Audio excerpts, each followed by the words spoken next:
Fridtjof Schwon, Racines de la condition humaine. Deuxième partie, Perspective fondamentale. Chapitre, Piliers de la sagesse. Ce qui caractérise a priori la différence entre l'exotérisme et l'ésotérisme, c'est que le premier a pour point de départ une foi anthropomorphiste combinée avec une piété volontariste, individualiste et sentimentale, tandis que le point de départ du second est un discernement intellectuel combiné avec une accentuation des valeurs intrinsèques et intérieures. En parlant de discernement, nous entendons avant tout celui entre le réel et l'illusoire, Atma et Maya, l'absolu et le relatif, l'être nécessaire et l'être possible, ce qui implique d'une part la préfiguration du relatif dans l'absolu, et d'autre part la projection de celui-ci dans celui-là, donc tous les degrés et modes de la réalité universelle. Note de bas de page. Et rappelons que Maya ne coïncide pas purement et simplement avec l'univers manifesté, puisqu'au-delà de celui-ci, elle englobe l'être même, c'est dire que le discernement entre Dieu et le monde est métaphysiquement moins rigoureux et moins fondamental que celui entre Atma et Maya, la réalité et l'illusion. Retour au texte. La préfiguration dont il s'agit est l'être créateur avec toutes les potentialités qu'il contient, et la projection de son côté est l'esprit de Dieu, le monde céleste, l'intellect universel, l'avatara, la révélation, sans oublier le microcosme théomorphe, l'intellect humain, le prodige, naturellement surnaturel, de l'intellection, l'organe de la Sophia Perennis précisément. Le discernement métaphysique comporte essentiellement deux exigences, sous peine de demeurer spirituellement inopérant. Premièrement, la connaissance de soi, et deuxièmement, la conscience en principe permanente de la réalité absolue. La connaissance de soi est une exigence à la fois logique et morale.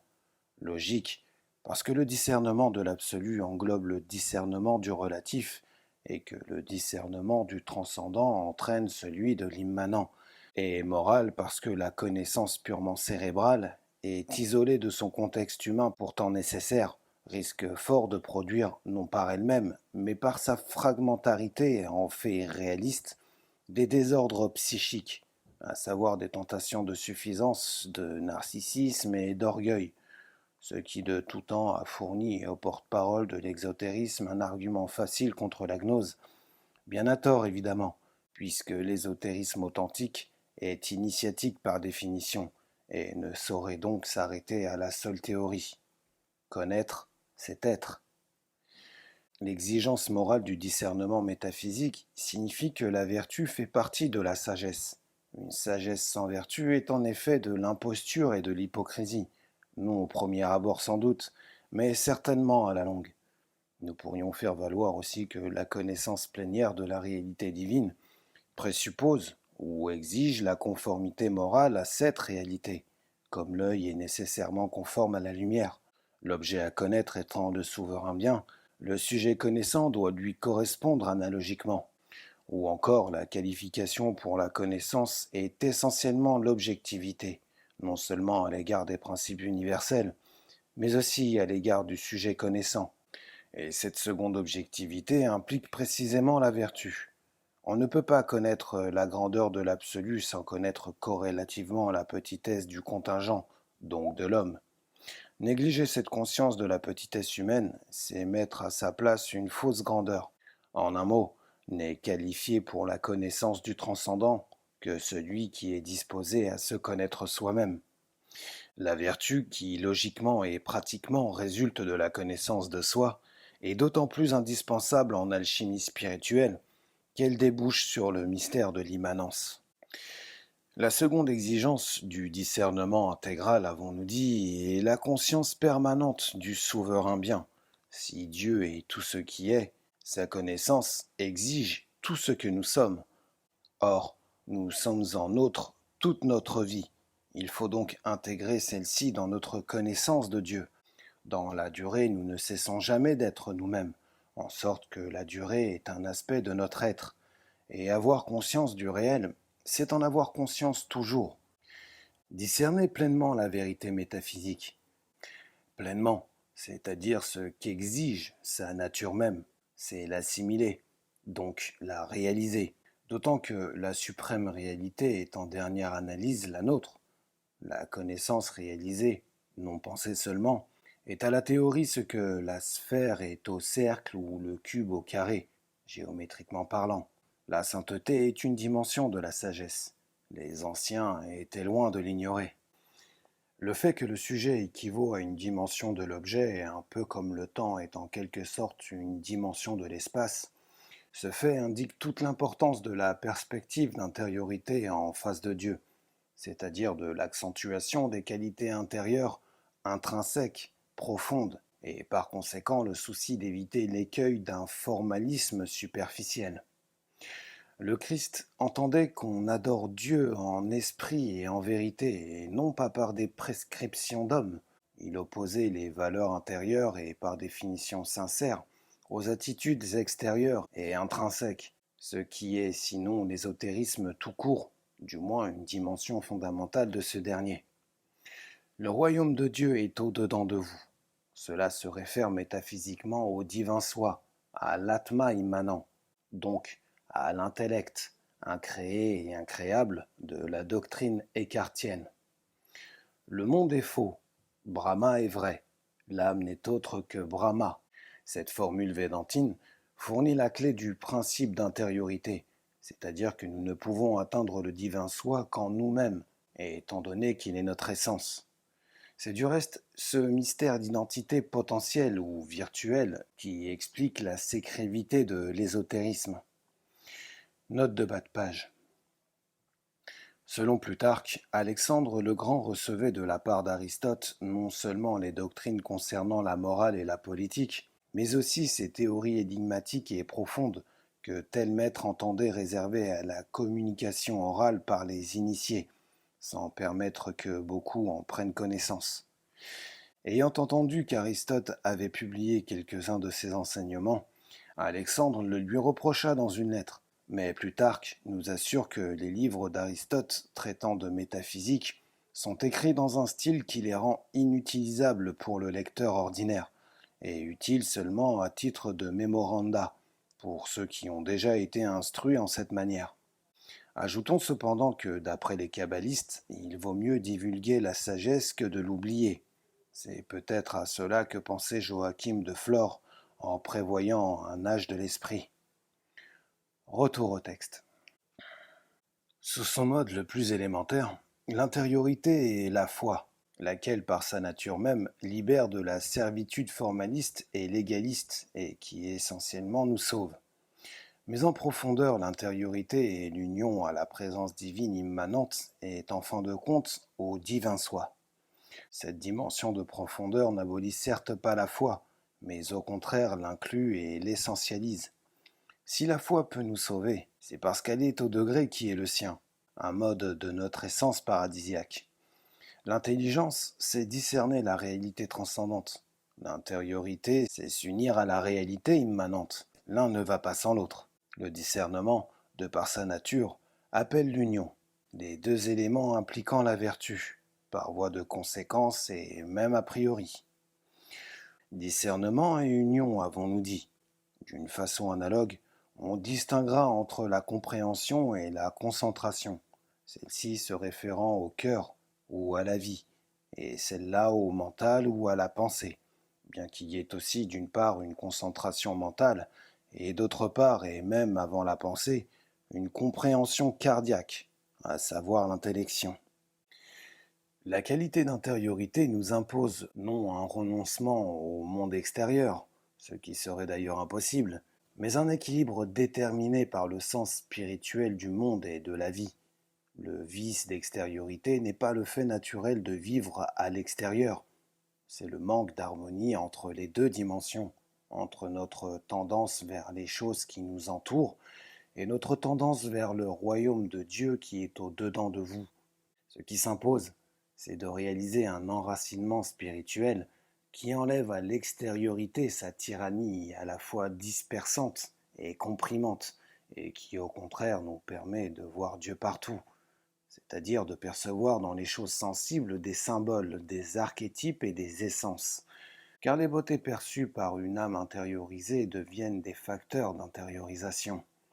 De même pour la matière, ce qui s'impose, c'est non de la nier, si c'était possible, mais de se soustraire à son emprise séductrice et asservissante, de distinguer en elle ce qui est archétype et quasi céleste de ce qui est accidentel et par trop terrestre, donc de la traiter avec noblesse et sobriété.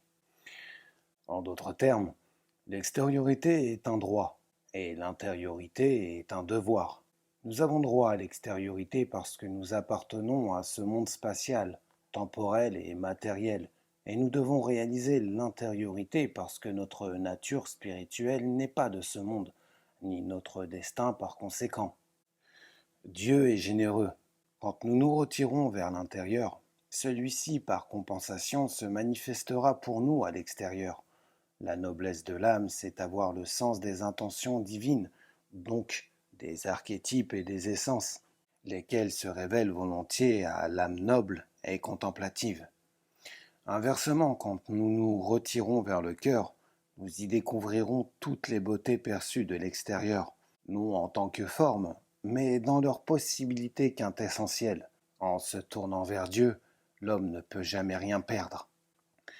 Donc, quand l'homme s'intériorise, Dieu s'extériorise pour ainsi dire tout en l'enrichissant à l'intérieur. C'est tout le mystère de la transparence métaphysique des phénomènes et de leur immanence en nous. En exotérisme, la beauté n'est qu'une consolation sensible, et elle est même considérée comme une épée à double tranchant, une invitation au péché et une concession indigne d'un parfait ascète, ce qui implique que l'ascétisme, le renoncement à ce que la terre peut nous offrir d'agréable, soit la seule voie qui mène à Dieu. Note de bas de page. Le culte du vide chez certains moines chrétiens ou bouddhistes ne relève pas nécessairement de cette façon de voir. Retour au texte. En réalité, et par la force des choses, rien de ce que la nature nous offre n'est en soi-même un obstacle spirituel. Bien au contraire, le fait que la nature nous octroie telle consolation, le fait même que c'est la nature qui nous l'octroie et que nous n'inventons rien, ce fait prouve que le don consolant possède une virtualité sacramentelle, que nous soyons capables de la saisir ou non. La première condition de cette capacité est l'élévation du caractère. Nous y insistons, donc aussi le sens du sacré, car seule la beauté de l'âme permet d'assimiler spirituellement la beauté des choses. Il résulte de tout cela que la beauté perçue à l'extérieur, la dame du chevalier par exemple, ou l'œuvre d'art sacral, doit être découverte ou réalisée à l'intérieur, car nous aimons ce que nous sommes et nous sommes ce que nous aimons. La beauté perçue est non seulement la messagère d'un archétype céleste et divin, elle est aussi et par là même la projection extérieure d'une qualité universelle immanente en nous, et de toute évidence plus réelle que notre ego empirique et imparfait, qui à tâtons cherche son identité.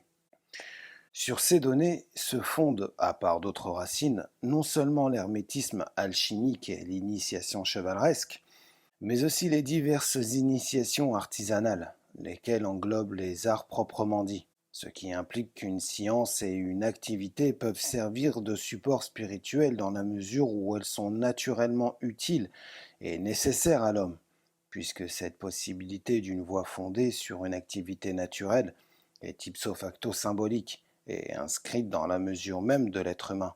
Il faut bien qu'elle se manifeste, et cela indépendamment du phénomène religieux et parallèlement à lui. La question de savoir si oui ou non elle fait double emploi avec la religion peut se poser en théorie, mais n'a aucune portée concrète, l'homme étant un être complexe et ses diverses facultés se déployant comme elles peuvent. Rappelons à ce propos que la religion commune est tout ce qu'elle doit être. Elle a pour fin de sauver le plus grand nombre possible d'âmes et de ce fait elle offre ce qui à la fois est indispensable à tout homme et accessible à toute intelligence, selon une expression guénonienne. Aussi, l'exotérisme a-t-il un certain droit à se désintéresser de tout ce qui n'entre pas dans son système ou dans son upaya, son stratagème salvateur, comme diraient les bouddhistes. Au demeurant, tout objet universellement utile et par là même beau en son genre est un symbole positif et relève indirectement du sacré. En confectionnant l'objet selon les règles pour ainsi dire alchimiques, l'artisan se recrée lui-même à partir de la pierre brute et en vue de la voie ascendante. Il répète ou plutôt préfigure à l'intérieur de ce qu'il fait à l'extérieur. Ici, comme en tout ésotérisme, le principe opératif n'est pas l'humilité sentimentale, c'est la connaissance transformatrice de soi. Note de bas de page. Comme l'énonce un texte hindou. Ouvrez les guillemets. Il n'y a pas d'eau lustrale pareille à la connaissance.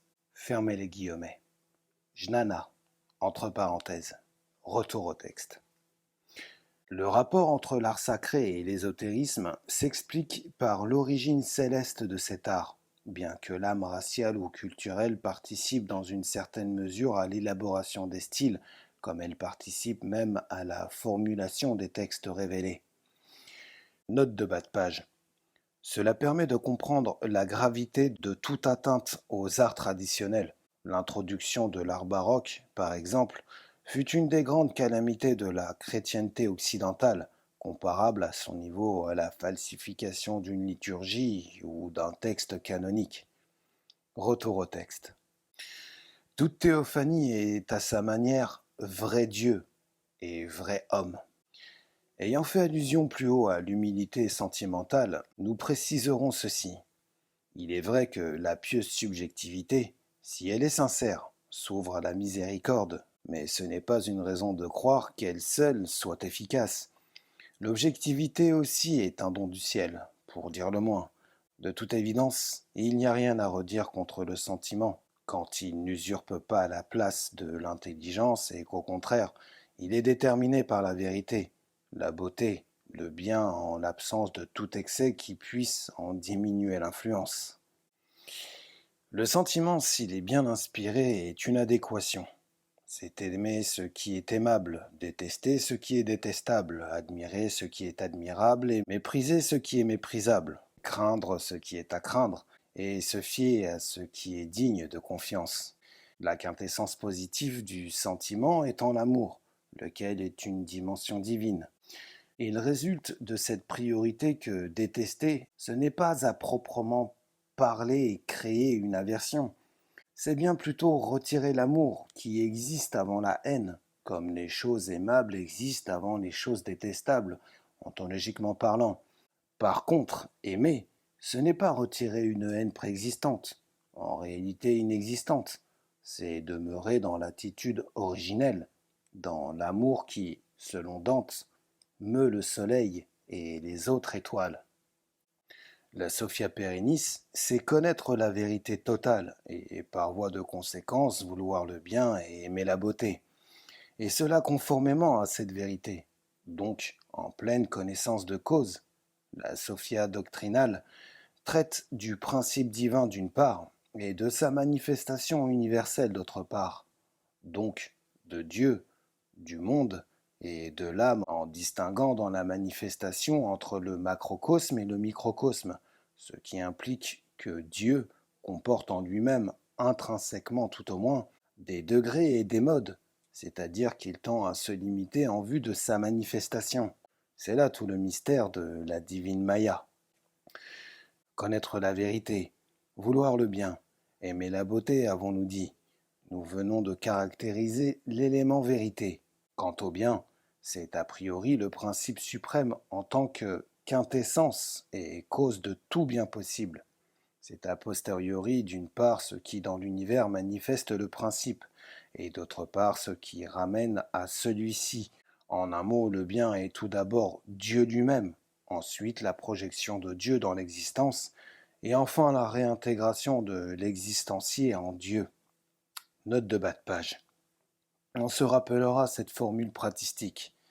Dieu est devenu homme afin que l'homme devienne Dieu. Retour au texte. Spécifions que, pour l'homme, les trois biens par excellence sont Premièrement, la religion. Deuxièmement, la piété. Et troisièmement, le salut. En entendant ces termes en un sens quasi absolu et en dehors de toute spécification restrictive. Quant aux biens qui n'entrent pas dans ces trois catégories, ils y participent d'une façon soit directe, soit indirecte, car tout bien a une valeur de symbole, donc de clé. Quant à la beauté, elle relève de l'infinitude, laquelle coïncide avec la divine félicité. Envisagée sous ce rapport, Dieu est beauté, amour, bonté et paix, et il pénètre tout l'univers par ses qualités. La beauté dans l'univers est ce qui révèle la divine infinitude. Toute beauté créée nous communique quelque chose d'infini, de béatifique, de libérateur. Note de bas de page.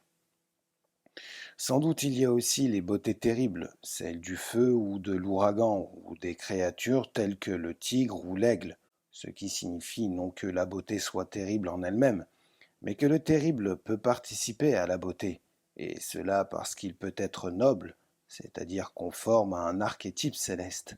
Retour au texte. L'amour, qui répond à la beauté, est le désir d'union, ou l'union elle-même. Selon Ibn Arabi, la voie vers Dieu est l'amour, parce que Dieu est la beauté. La bonté, elle, est le rayonnement généreux de la beauté. Elle est avec celle-ci que la chaleur est la lumière. Étant beauté, Dieu est par là même bonté et miséricorde. Nous pourrions dire aussi que dans la beauté, Dieu nous prête quelque chose du paradis. Le beau est messager non seulement d'infinitude et d'harmonie, mais aussi comme l'arc-en-ciel de réconciliation et de pardon. À un tout autre point de vue, la bonté et la beauté sont des aspects respectivement intérieurs et extérieurs de la béatitude, alors qu'au point de vue de notre précédent distinguo, la beauté est intrinsèque en tant qu'elle relève de l'essence, tandis que la bonté est extrinsèque en tant qu'elle s'exerce sur les accidents, à savoir les créatures. Dans cette dimension, la rigueur, laquelle relève de l'absolu, ne saurait être absente. Intrinsèquement, elle est la pureté adamantine du divin et du sacré. Et extrinsèquement, elle est la limitation du pardon, due au manque de réceptivité de telles créatures. Le monde est tissé de deux dimensions majeures, la rigueur mathématique et la douceur musicale, les deux s'unissant dans une homogénéité supérieure qui relève de l'insondable être même de la divinité. À de telles données ou à de tels mystères, les perspectives exotériques et ésotériques, les religions et les sagesses, participent suivant leur capacité et à leur vocation. L'ésotérisme en considérant strictement la nature des choses, et l'exotérisme en la filtrant et en l'adaptant à des opportunités humaines, tout en véhiculant sous ce voilement les trésors de la Sophia une et unanime. Au fond, de tels hommes demeurent toujours intacts, l'homme comme tel, et par conséquent aussi la connaissance plénière de Dieu. L'exotérisme a deux adversaires, un extrinsèque et un intrinsèque, à savoir les autres religions et le diable. L'ésotérisme est dans la même situation, sauf que dans son cas l'adversaire extrinsèque est l'ésotérisme. C'est pour cela que si l'ésotérisme d'une part prolonge en l'approfondissant la religion exotérique, d'autre part il peut s'opposer à celle-ci non par hostilité, car il accepte la religion comme un phénomène positif à tel niveau, mais par transcendance, primordialité et universalité. À rigoureusement parler, l'opposition vient de la religion, forcément dogmatiste et légaliste, et non de la gnose, laquelle demeure plutôt sur la défensive. De toute évidence, la sapience ne peut rien sacrifier de la vérité. Fort paradoxalement, une certaine alliance entre le confessionnalisme et le satanisme est possible, mais non entre ce dernier et l'ésotérisme. Si le contraire paraît être parfois le cas, c'est qu'il s'agit alors de pseudo-métaphysique et d'occultisme. On a commis des crimes au nom de la religion, on n'en a jamais commis au nom de l'ésotérisme authentique.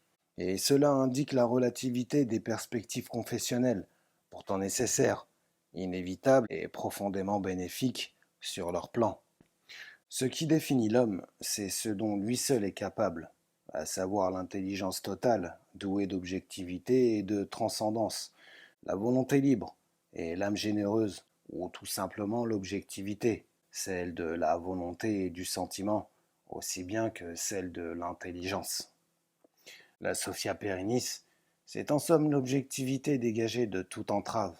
C'est la capacité de percevoir ce qui est au point de pouvoir être ce qui est, c'est-à-dire de s'adapter à l'être nécessaire, non possible seulement. L'animal ne peut sortir de son état, alors que l'homme le peut, mais pleinement homme à rigoureusement parler que celui qui sort du système clos de l'individualité, par participation à l'ipséité une et universelle. C'est là le mystère de la vocation humaine. Ce que l'homme peut, il le doit. Sur ce plan, pouvoir, c'est devoir, étant donné que la capacité relève d'une substance positive. Ou encore, ce qui revient fondamentalement au même. Connaître, c'est être. Connaître ce qui est. Ce qui seul est.